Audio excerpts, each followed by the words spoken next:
Coca fitness कैसे हो, आई हो बच्चे होंगे। तो मैं आपका साबिर मिर्ज़ापुरी। तो गाइज आज बहुत सारे भाई कमेंट कर रहे थे कि भाई हमको लेग की एक्सरसाइज बताओ नॉर्मली, जो कि हम घर पे भी लेग मार सकें।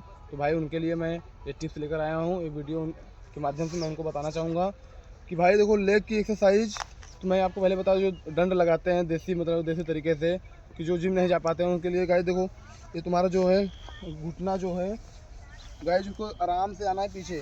तो गाइज बहुत सारे होते हैं भाई, कि जैसे कि ये वाला जो होता है नीचे घुटना जो कि नहीं होता है गाइज, जो आगे करके ऐसे मारते हैं गाइज, ये देखो ये टेढ़ा हो जाता है गाइज। बिल्कुल आपको ऐसा नहीं करना है, ये गलत है। देखो गाइज, सही तरीका आपको जो है कि जो ये आपका जो घुटना है एकदम सीधा होना चाहिए और ये आराम से पीछे आना है गाइज।